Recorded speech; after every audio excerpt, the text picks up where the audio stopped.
Hi guys, welcome to another episode of current affairs. आज की तारीख है 16 फरवरी 2021। हमारे दो चैनल्स हैं, पिनाकल और फ्रंटियर आईएएस। और अगर अभी तक आपने इन चैनल्स को सब्सक्राइब नहीं किया है तो सब्सक्राइब करना बिल्कुल ना भूलिएगा। साथ ही साथ इस बेल आइकन को जरूर प्रेस करना है ताकि हमारी आने वाली हर वीडियो की नोटिफिकेशन आपको मिल सके। हमारी दो वेबसाइट्स हैं, sscglpinacle.com और waljidhaka.com। इन दोनों को विजिट करना बिल्कुल ना भूलिएगा।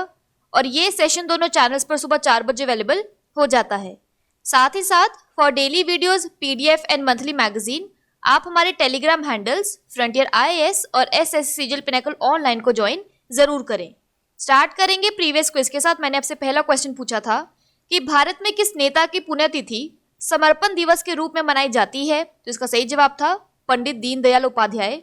और आपसे दूसरा क्वेश्चन पूछा था कि भारत में राष्ट्रीय उत्पादकता दिवस कब मनाया जाता है, तो इसका सही जवाब था 12 फरवरी।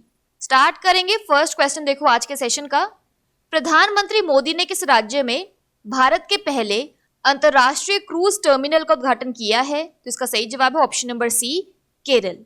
तो प्रधानमंत्री नरेंद्र मोदी ने केरल के कोची में कल 61 अरब रुपए की विकास परियोजनाएं राष्ट्र को समर्पित की। श्री मोदी ने कोचीन बंदरगाह पर देश के पहले अंतरराष्ट्रीय क्रूज टर्मिनल सागरिका का उद्घाटन भी किया। उन्होंने कोची शिपयार्ड लिमिटेड के मैरीन इंजीनियरिंग ट्रेनिंग इंस्टीट्यूट का शुभारंभ किया। इस टर्मिनल के साथ बंदरगाह एक बार में 5000 यात्रियों को संभाल सकता है। अब ये पॉइंट यहाँ पे बहुत इंपॉर्टेंट है, आपको ध्यान रखना है कि क्रूज टर्मिनल के अलावा प्रधानमंत्री ने कोची में 6000 करोड़ रुपए के प्रोपिलिन डेरिवेटिव पेट्रोकेमिकल प्रोजेक्ट सहित कोची में कुछ अन्य प्रमुख बुनियादी ढांचा परियोजनाओं का उद्घाटन किया। पेट्रोकेमिकल परियोजना से भारत की यात्रा को आत्मनिर्भर बनने की दिशा में मजबूत बनाने में मदद मिलेगी, क्योंकि इससे विदेशी मुद्रा की बचत होगी। यहाँ पर एक क्विक रिवीजन की बात करें तो इंडिया का पहला लेबर मूवमेंट म्यूजियम केरल में बनाया जाएगा। बात करें यहाँ पर केरला की, तो इसके डैम्स और रिवर्स में आता है मुला पेरियार डैम पेरियार, इडुकी डैम पेरियार और काकी डैम काकी। नेशनल पार्क्स में आता है अनामुडी शोला नेशनल पार्क, माथीकेटन शोला नेशनल पार्क, पंपदम शोला नेशनल पार्क और पेरियार नेशनल पार्क। केरला की कैपिटल है तिरुवनंतपुरम, गवर्नर है आरिफ मोहम्मद खान और चीफ मिनिस्टर है पिनारई विजयन। अगला क्वेश्चन देखो, किस राज्य ने गरीब छात्रों को मुफ्त कोचिंग प्रदान करने के लिए अभ्युदय योजना शुरू की है, तो इसका सही जवाब है option number D, Uttar Pradesh.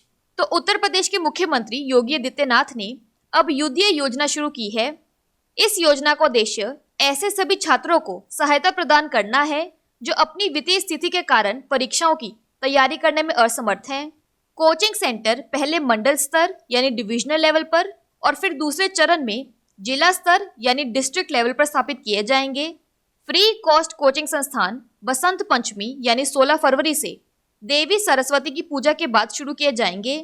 प्रतिष्ठित आईआईटी में प्रवेश के लिए संयुक्त प्रवेश परीक्षा यानी ज्वाइंट एंट्रेंस एग्जामिनेशन JEE और नीट के लिए अलग अलग कक्षाएं संचालित होंगी। यहाँ पर एक क्विक रिवीजन की बात करें तो मुख्यमंत्री बागायत विकास मिशन गुजरात में शुरू किया जाएगा। बात करें यहाँ पर उत्तर प्रदेश की, तो इसके वर्ल्ड हेरिटेज साइट्स में आता है ताजमहल, फेमस डैम्स और रिवर्स में आता है Rihand dam Rihand, national parks में आता है Dudhwa national park, tiger reserve में आता है अमनगढ़ टाइगर रिजर्व और पीलीभीत टाइगर रिजर्व। उत्तर प्रदेश की कैपिटल है लखनऊ, गवर्नर है आनंदीबेन पटेल और चीफ मिनिस्टर है योगी आदित्यनाथ। अगला क्वेश्चन देखो, प्रधानमंत्री नरेंद्र मोदी ने हाल ही में सेना को DRDO द्वारा स्वदेशी रूप से निर्मित कौन से सैन्य उपकरण सौंपे हैं, तो इसका सही जवाब है option number B, Arjun tank. तो प्रधानमंत्री ने चेन्नई में रक्षा अनुसंधान और विकास संगठन DRDO द्वारा स्वदेशी रूप से डिजाइन, विकसित और निर्मित अत्याधुनिक अर्जुन टैंक राष्ट्र को समर्पित किए। प्रधानमंत्री ने तमिलनाडु के चेन्नई में 80 अरब रुपए से अधिक की परियोजना का शुभारंभ भी किया। सेना को DRDO द्वारा स्वदेशी रूप से डिजाइन, विकसित और निर्मित मुख्य युद्धक टैंक की 118 इकाइयां मिलेंगी।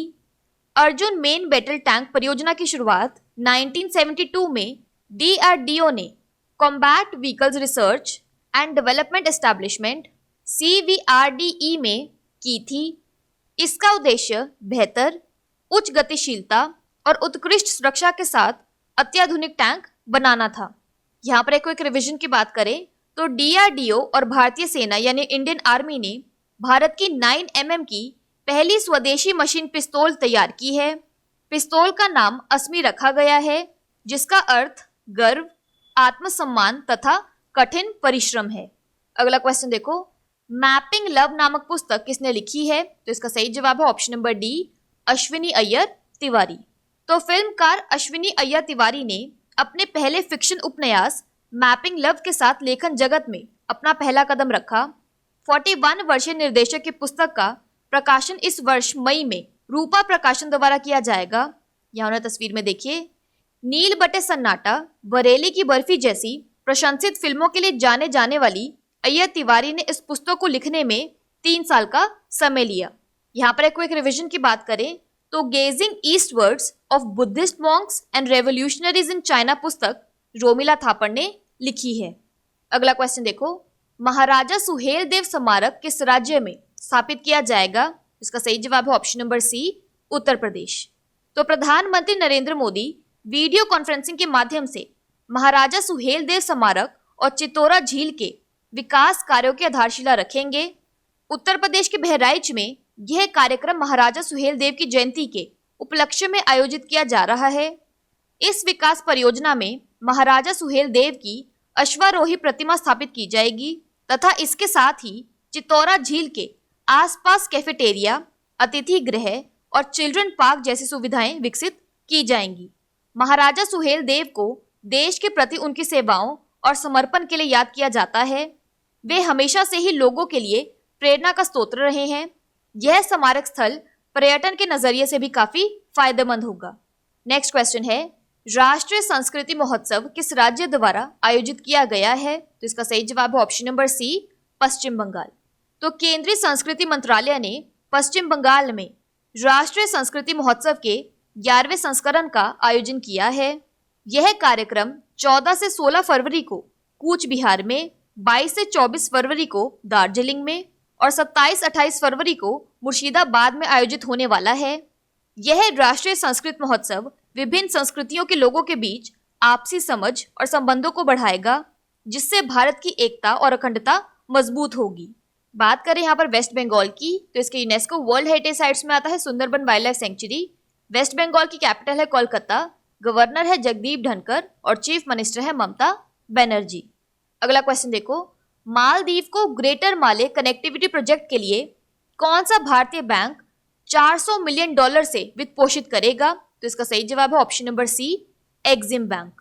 तो export import bank of India यानी एक्सिम बैंक मालदीव को ग्रेटर माले कनेक्टिविटी प्रोजेक्ट के लिए लाइन ऑफ क्रेडिट LOC के माध्यम से $400 मिलियन प्रदान करेगा।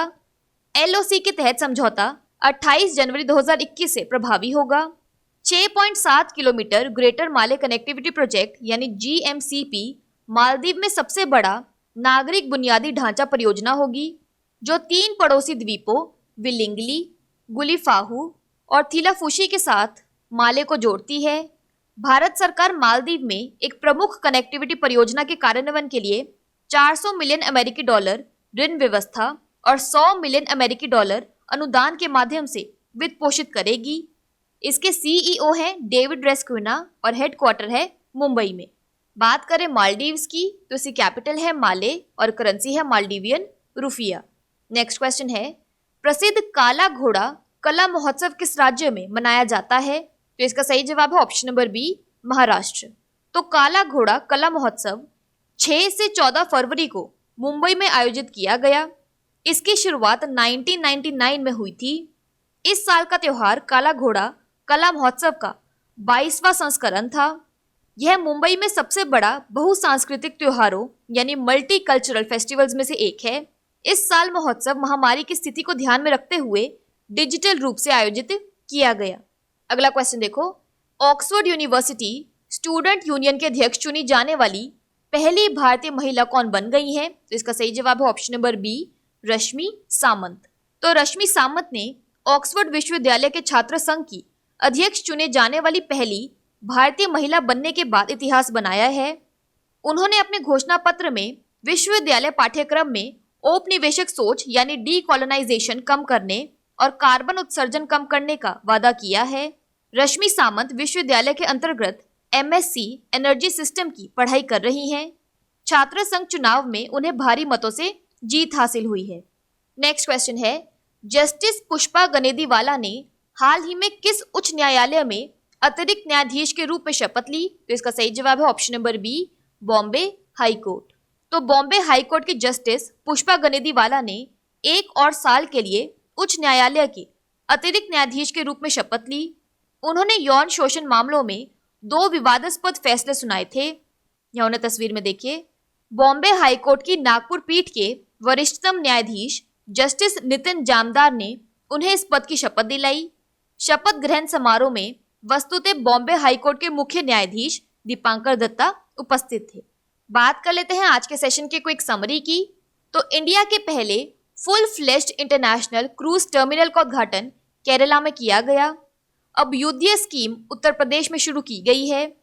DRDO द्वारा बनाई गई indigenously manufactured military equipment army का नाम है Arjun main battle tank mark 1A। Mapping love book Ashwini Iyer Tiwari ने लिखी है। महाराजा सुहेल देव मेमोरियल उत्तर प्रदेश में बनाया जाएगा। राष्ट्रीय संस्कृति महोत्सव वेस्ट बंगाल में आयोजित किया गया।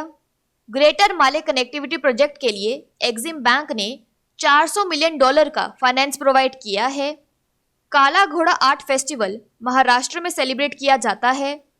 ऑक्सफोर्ड यूनिवर्सिटी स्टूडेंट यूनियन की पहली इंडियन वुमेन प्रेसिडेंट बनी है रश्मि सामंत।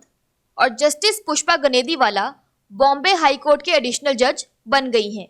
बात कर लेते हैं आज के सेशन के क्विज फॉर द डे की। आपका पहला क्वेश्चन है, ऑक्सफोर्ड यूनिवर्सिटी स्टूडेंट यूनियन की अध्यक्ष चुनी जाने वाली पहली भारतीय महिला कौन बन गई हैं? और आपका दूसरा क्वेश्चन है, किस राज्य ने गरीब छात्रों को मुफ्त कोचिंग प्रदान करने के लिए अभ्युदय योजना शुरू की है? इन दोनों क्वेश्चंस का आंसर आपको नीचे कमेंट सेक्शन में जरूर करना है। और अगर अभी तक आपने हमारे चैनल को सब्सक्राइब नहीं किया है तो सब्सक्राइब करना बिल्कुल ना भूलिएगा। साथ ही साथ इस बेल आइकन को जरूर प्रेस करना है ताकि हमारी आने वाली हर वीडियो की नोटिफिकेशन आपको मिल सके। हमारी दोनों वेबसाइट्स और टेलीग्राम हैंडल्स को ज्वाइन जरूर करना है। Thank you so much.